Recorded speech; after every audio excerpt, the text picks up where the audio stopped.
Good afternoon, everybody. I am Fiona Edwards. I'm Head of Sustainability at a company called JPA Workspaces. And what we do is we create, furnish, maintain and decommission learning and working spaces that are conducive to user productivity and well-being. And that's my lovely dog Red, because I love all animals. Our company purpose and vision is to be the trusted designers and providers of workspaces that are better for people and better for planet. And that underpins everything that we do, every action taken, every decision made within the business. To achieve net zero, we're focused on our operation, on our products and on our services to reduce waste and carbon, whilst also improving efficiency and costs. And it's important to note we're not a manufacturer, we're a dealer, a specifier and a maintainer of furniture. In terms of our operation, we're kind of getting there. We're not there yet. We have a 2022 baseline. We're on track for a 65% scope 1 and 2 reduction by 2027, which we're quite pleased with. We've achieved this loosely through reducing our operational geography, tightening up on our scheduling, transitioning to renewables, and an awful lot of energy efficiency training within the business. We are working on fleet transition to green energy, but that is going to be a couple of years. We have SECR reporting in place. It's externally verified and up on our website, so we're along the route. Our net zero target is 2040, in line with NHS and a lot of university clients that we have. And in terms of our supplier focus, the last speaker spoke about Scope 3 emissions, the big black hole. We're along the road for Scope 3 emissions, and we have a reduction target of 50% by 2030.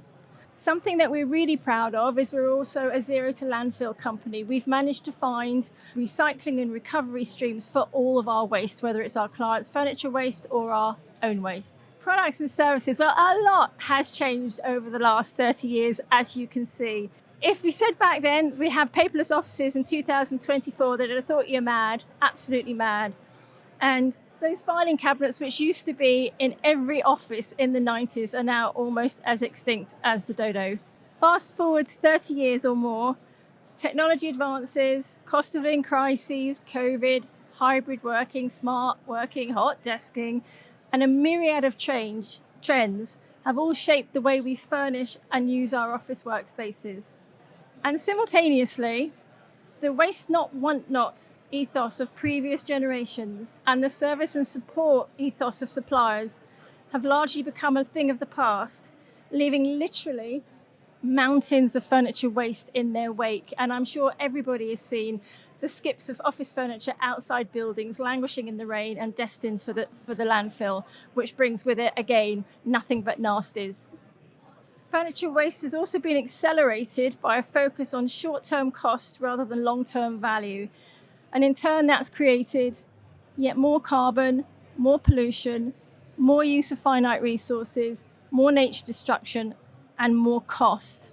Pollution is often overlooked in the net zero conversation, but here in Coventry, 1 in 18 deaths in adults are caused by pollution-related diseases every year. This should really be called the catastrophe slide. I don't know why I called it waste stats, but 40 million trees are chopped down every day across the world. Many of those are illegally logged. So if you're thinking of buying anything timber or timber-based, make sure it's from a managed forest with FSC, PEFC or similar certification. 1.2 million office desks and up to 1.8 million office chairs go to UK landfill every year. And many of those are still fit for task or could be fit for task with a minor modification such as adding an arm or replacing a caster.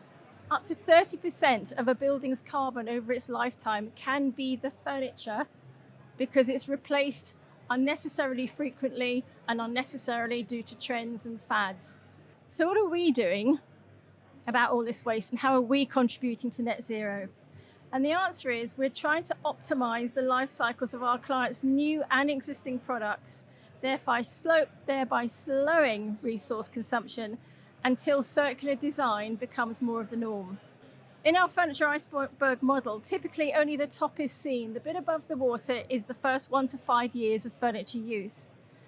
But we want to extend life cycles into second, third, fourth, and even fifth, tapping the huge reserves of unseen, untapped environmental value, figuratively, below the water. Our furniture support services are the enabler for these longer life cycles and increased circularity. They're facilitated by in-house warehousing, which is full of spare parts, fitting teams, transport, and years of experience in the furniture industry. Using something twice as long helps save 50% of the carbon and 50% of the cost. Use it longer and the savings are even greater. Ha! So, as a dog lover, we're on a mission at JPA. We want to make it really cool for our clients to make more of the furniture they buy or already have in place. We want to make it cool for them to use what they've got for longer, to reuse their existing furniture in brand new schemes and shout about it, to purchase high quality reconditioned or pre-loved furniture.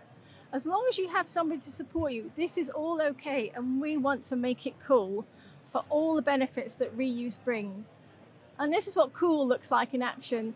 Community furniture rehoming over on the left, re-upholstery here, the blue chairs that the client wanted to throw away and then afterwards repurposed back into the new scheme, re-upholstered in a very fetching shade of purple, and our fitters on site repairing furniture. This is the new cool. Another cool example is this reception counter at BRE, incorporating 127 linear meters, that's a lot of meters, of redundant timber that was in the skip outside, ready to go to landfill. The same project also saw 240 items reused, saving 7.5 tons of embodied carbon and over £29,000 on that budget. For this project, the brief was to source, supply and maintain pre-loved furniture instead of new. The goal was to eliminate emissions from the manufacture of new, also minimising use of virgin resources and impacts on biodiversity. And the stats on this one are mind-blowing. Reuse in phase 1 alone delivered a cool 60 tonnes of embodied carbon savings, £250,000 over the 1,996 items supplied. So a cool saving of £250,000 through reuse. And it doesn't look like it's reused. This is the trick. We can make it look amazing. It can be refreshed, refurbished and reworked to be as good as new. So we communicate reuse performance to our range of client stakeholders. To procurement teams, we show savings. To environmental teams, we show carbon baselines and carbon savings. Facilities managers, waste and cost of waste savings. Sustainability teams, we provide with data for ESG reports. And marketing teams, we provide them with data to attract talent and attract new clients. One item of furniture reused in a workplace can save upwards of £200 and about 50 kilos of carbon. So these chairs here are probably 15 to 20 kilos of carbon each. Use 20 items, you can save upwards of £4,000 and literally 1 tonne of carbon. Cumulative gains. Our cumulative impact over the years shows what can be achieved. This is good for the planet, it's good for people, and it's good for the pocket. Today, in our own small business, and we're only a baby SME with 30 staff in St Albans in Hertfordshire, we've repaired or reused over 16,000 furniture items, saving approximately 480 tonnes of embodied carbon. We've donated furniture to our community with a value of over £603,000. And we've saved clients a whopping £2.3 million by repairing, refreshing, reworking, and reusing existing furniture resources. All the really unsexy things technically, but it's really good for your pocket. So we're still really at the start of our net zero journey. We've only started on this, and so the future is exciting. It's required a lot of change, and other speakers have touched on this. We've had to learn how to become better leaders so we can manage and drive change across the business. 80% of managers have had no management training, and 70% of all change initiatives fail. A wise man once said that leaders are also learners. So in wrapping up, and this is lovely, so theoretically, right after this, you may or may not remember 50%. Next day, tomorrow, you may remember as little as 20%, and quite honestly, I'll be lucky if this time next week you remember anything at all. aside from the 10%. So my 10% for today is be cool. It is just be cool. Let's buy less furniture. Let's buy better quality furniture that will last longer and potentially even have a residual value at the end of life when we don't need it anymore. Let's use it longer. Using it twice as long saves 50% of the carbon and 50% of the costs. It's kind of a no-brainer.